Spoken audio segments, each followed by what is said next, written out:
साथियों जय हिंद। मैं ऋषभ सर आपके संघर्षों का साथी स्वागत करता हूं आप सभी का यूट्यूब चैनल पे। पेपर की कटिंग आपके सामने आ गई है, बहुत ध्यान पूर्वक पढ़ लीजिए। इसमें लिखा है कि आपकी जो खुदरा महंगाई दर है वह बढ़ गई है। जनवरी माह में उसकी रेटिंग क्या है? 6.52% है। तो इतनी बढ़ गई है। अभी इसको बहुत हल्के में मत लीजिएगा, थोड़ा इसको समझाते हैं। इसको बढ़ने से क्या मतलब है, कैसे बढ़ता है, इस सारी चीजों को जानिए। सीपीआई क्या है, सीपीआई जारी कौन करता है, ये सब चीजों में क्या क्या इसमें है, वो सारी चीजों की विस्तार पूर्वक चर्चा की जाएगी। चलिए, आप एक शब्द जानते होंगे मुद्रास्फीति, जिसको आम बोलचाल भाषा में महंगाई कहा जाता है। तो मुद्रास्फीति की गणना करने के लिए जिस सूचकांक का प्रयोग होता है वो भारत में दो है, डब्ल्यूपीआई, सीपीआई। पहले डब्ल्यूपीआई यानी वोल प्राइस इंडेक्स यानी थोक मूल्य सूचकांक के आधार पर मुद्रास्फीति की गणना की जाती थी। लेकिन 2014 में क्या हुआ साथी, उर्जित पटेल समिति द्वारा ये रिपोर्ट दी गई कि, लिख लीजिएगा आप सभी लोग, उर्जित पटेल समिति द्वारा कि उपभोक्ता लोग सीपीआई के दर पे, मतलब उपभोक्ता मूल्य सूचकांक जो रेट होती है उसके दर पे उपभोक्ता दुकान से खरीदता है, न कि थोक बाजार के हिसाब से। थोक मूल्य जैसे एक मोटा मोटा मूल्य होता है, ना कि थोक मूल्य के हिसाब से उपभोक्ता सामान को खरीदता है, बल्कि सीपीआई के रेट पे खरीदता है। इसलिए सीपीआई को महंगाई की गणना करने का सूचकांक बनाना चाहिए। अच्छा, यही एक कारण नहीं था, और भी बहुत सारे कारण थे। दूसरा कारण क्या था, डब्ल्यूपीआई में सेवाओं को नहीं रखा गया था। डब्ल्यूपीआई का जो बास्केट है उसमें सेवाओं को नहीं रखा गया था, और उसमें मैन्युफैक्चरिंग सामान पे ज्यादा जोर दिया गया था। तो मैन्युफैक्चरिंग सामान जैसे टीवी, फ्रिज, ये सब, अब ये सब सामान कोई रोज तो खरीदता है नहीं, तो इस वजह से भी सीपीआई को ज्यादा इंपॉर्टेंस दी गई, क्योंकि इसमें सेवाएं सम्मिलित की गई थी।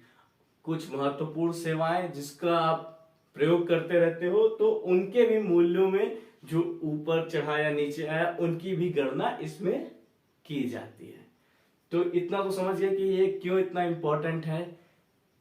तो और है क्या, महंगाई की गणना, मुद्रास्फीति की गणना करना। मुद्रास्फीति क्या है, जब वस्तु और सेवाओं के मूल्य में निरंतर बढ़ोतरी हो जाए, मतलब उनकी मूल्य बढ़ जाए, जिस कारण हमारे जो रुपए हैं, हमारे जो पैसे हैं, उसकी क्रय क्षमता घट जाए। मतलब अगर पहले 10 रुपए की ये मार्कर आती थी, तो अब ये मार्कर 10 रुपए में नहीं मिले, 20 रुपए मिले, तो इसका मतलब हमारे 10 रुपए की वैल्यू घट गई।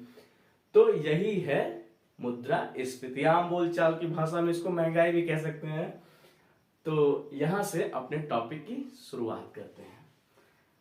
सीपीआई की गणना करना थोड़ी कठिन है। कठिन क्यों है साथी? क्योंकि ये हर बाजार पे एक ही मूल्य नहीं होता है, हर जगह अलग अलग मूल्य होता है।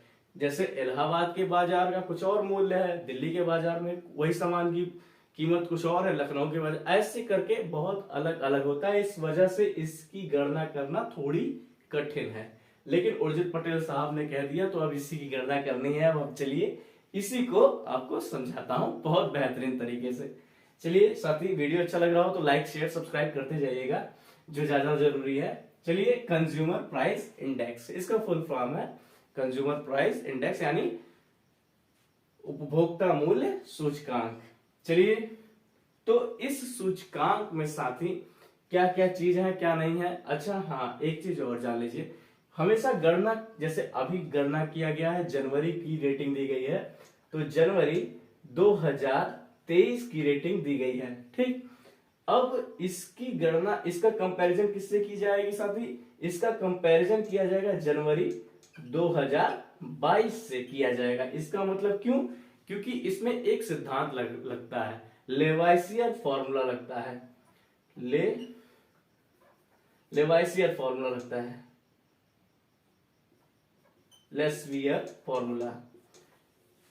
तो लेस्वियर साहब का फॉर्मूला लगता है, जो ये बताता है कि सालाना गणना, मतलब एक साल पहले उसी माह में जो रेटिंग थी उसका कंपैरिजन इस साल के इसी महीने से गणना की जाएगी। तो ये बात है, थोड़ी इसको और आगे बढ़ाते हैं, थोड़ा और समझते हैं। बहुत ही बेहतरीन और बहुत मजेदार चैप्टर है। बढ़ जाए तो क्या होता है, अगर इसकी रेटिंग बढ़ जाए तो क्या होता है, इसकी चर्चा भी करनी है। चलिए इसमें है क्या क्या, थोड़ी इसको जान लेते हैं। तो इस इंडेक्स सीपीआई के अंतर्गत 4 अलग अलग इंडेक्स हैं, उनकी थोड़ी थोड़ी चर्चा होगी। सीपीआई फॉर इंडस्ट्रियल वर्कर, तो इंडस्ट्री में जो काम कर रहे हैं वर्कर लोग, उनकी जो सीपीआई है उनकी गणना करनी है, ठीक। और आपको बता दें, एक थोड़ा थोड़ा बताते हुए चलते हैं, इसके अंतर्गत 78 इंडस्ट्रीज के वर्कर्स को लिया जाता है, 78 इंडस्ट्रीज को लिया जाता है, समझिए। और इसके साथ साथ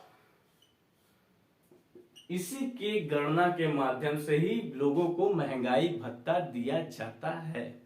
तो महंगाई भत्ता सरकारी कर्मचारियों को मिलता है, जो महंगाई भत्ता सरकारी कर्मचारियों को महंगाई भत्ता दिया जाता है। और इसका आधार वर्ष, हर एक चीज का एक बेस ईयर है। तो बेस ईयर आपसे वैसे जनरली पूछा नहीं जाता कि किस आधार वर्ष के आधार पर दिया जा रहा है महंगाई भत्ता। तो 2013 2014 13-14 इसका आधार वर्ष है। और इसकी गणना कौन करता है, ये भी जान लेते हैं। इसकी गणना श्रम मंत्रालय करती है, श्रम मंत्रालय। एक एक चीज को आप बहुत ही कायदे से जान लीजिएगा साथी, और मस्ती के साथ लग जाइए। तो अब जब इसकी गणना की जा रही है, तो जिस हिसाब से महंगाई बढ़ेगी ये भी बढ़ेगा, और उसी हिसाब से सरकारी कर्मचारियों का महंगाई भत्ता भी बढ़ेगा। इस वजह से आपको जल्दी से जल्दी सरकारी नौकरी ले लेनी है, क्योंकि आपका भी भत्ता जल्दी जल्दी बनता रहे साथी। और एकदम जोश में पड़िए, एकदम मजेदार है टॉपिक। इसकी हर एक चीज, जैसे सीपीआई इंडस्ट्रियल वर्कर की चर्चा हो गई। अब इसके अलावा इस सूचकांक में और भी बहुत सारे हैं, उन सब की चर्चा करते हैं। जैसे दूसरा है सीपीआई अर्बन, सीपीआई रूरल और सीपीआई कंबाइंड, इन तीनों की चर्चा भी करते हैं। तो सीपीआई अर्बन के तहत साथी 310 शहरों को रखा गया है, जिसकी गणना के आधार पर सीपीआई अर्बन की गणना कर ली जाती है। सीपीआई रूरल के आधार में 1193 शहरों को रखा गया है, और कंबाइंड में इन दोनों का ही कंबाइंड आधार करके निकाल लिया जाता है। और इन तीनों की गणना साथी अब कौन करता है, इंपॉर्टेंट ये है, पहला श्रम मंत्रालय, बाकी जो 3 बचे उसकी गणना सीएसओ करता है, स्टैटिक्स सीएसओ, जिसका अब नाम परिवर्तित कर दिया गया है, सांख्यिकी विभाग का नाम एनएसओ कर दिया गया है, यानी नेशनल स्टैटिक्स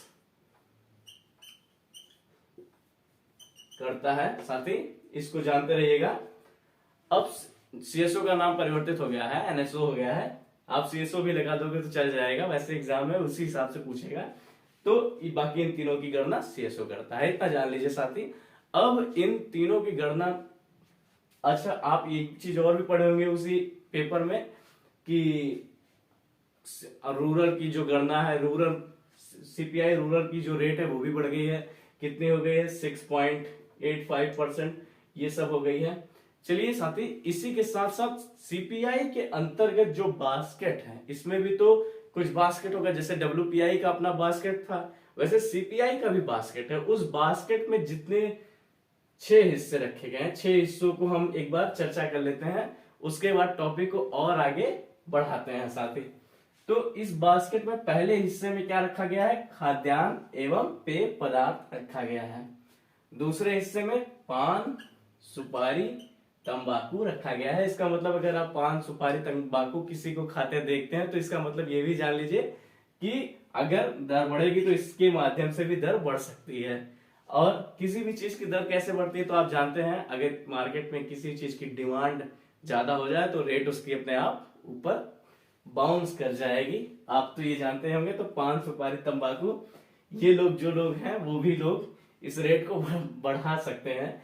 तीसरे नंबर पे आवास है साथी, ठीक। और आवास, चौथे नंबर पे वस्त्र, जूते, चप्पल, इन सब चीजों को रखा गया है। यानी जो बहुत ही जरूरत के सामान जितने सामान हैं जिसके प्रयोग आप हमेशा देखते होंगे दिनचर्या में, मैन्युफैक्चरिंग के भी सामान रखे गए हैं, सारी सामानों को देखते होंगे और सामानों को तो प्रयोग तो आप कर ही रहे हैं, तभी तो उसकी मूल्य में वृद्धि हो रही है या ह्रास हो रहा है। ह्रास मतलब घटना।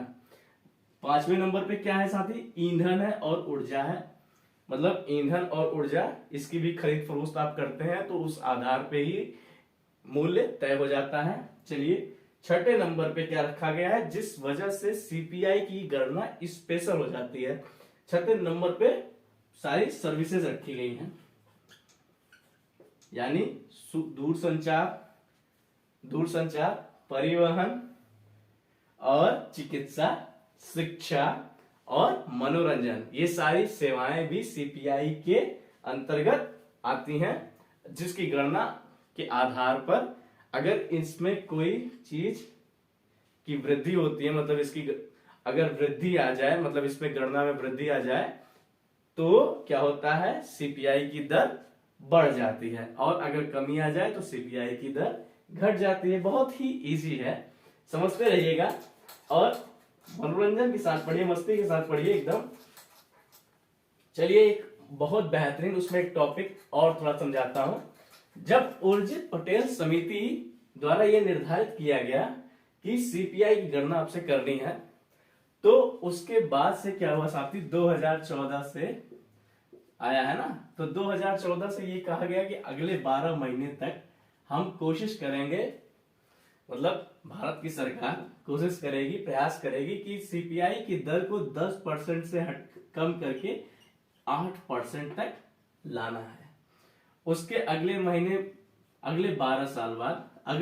महीने बाद, सॉरी साल नहीं महीने, अगले 12 महीने बाद 8% से उसको 6% के बीच में लाना है, और अगले 12 महीने के बाद उसको 6% से साथ ही 4% के बीच में लाना है, और अगले 12 महीने मतलब अब ज्यादा से ज्यादा 12 महीने के 4% से लेकर उसे प्लस माइनस के आधार पर 2% तक रखना है। मतलब एकदम कम भी नहीं कर देना है, कोशिश करना है हमको इस लिमिट के आसपास ही रखना है। तो वर्तमान में है कितना? 6% के ऊपर चला गया है, 6.52 हो गया है। इस वजह से मतलब कहने का मतलब है सीपीआई की दर बढ़ रही है, महंगाई बढ़ रही है।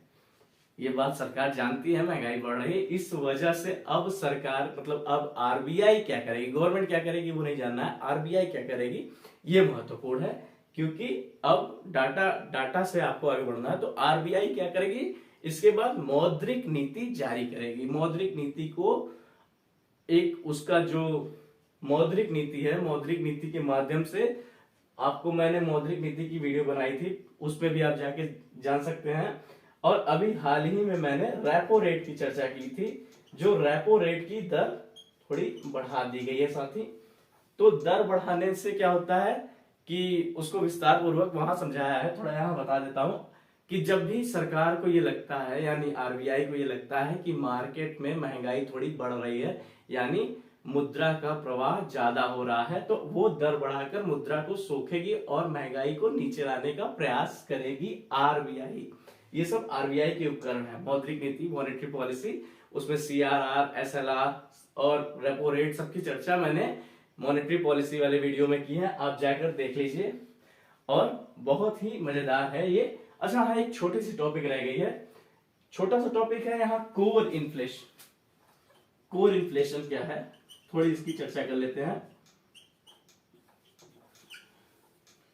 तो कोर इन्फ्लेशन क्या है साथी? जैसे इन सभी के मूल्यों में क्या होता है कि कुछ चीजें ऐसी हैं जिसकी दर बहुत तेजी से भागती हैं, लेकिन कुछ चीजें जो ऐसी हैं वो स्थिर रहती हैं। तो जो चीज तेजी से भागती है उनको छोड़ दीजिए, बाकी जो चीज स्थिर रहती हैं उन्हीं को क्या कहा जाता है? Core inflation. ठीक साथी, यही। और इस समय इसकी जो दर है वो अपनी पुरानी दर पे ही चल रहा है, 6.1%, जो पेपर में शुरुआत में कटिंग में लिखा था, शुरुआत की कटिंग में था। तो यही था आज आपका टॉपिक, यही था आज आपका विषय। अच्छा लगा हो तो प्लीज लाइक शेयर सब्सक्राइब कीजिएगा, और जैसे मुझे भी मोटिवेशन मिले, बाकी आप सभी को आपकी परीक्षा के लिए ऑल द बेस्ट। जय हिंद साथी, धन्यवाद।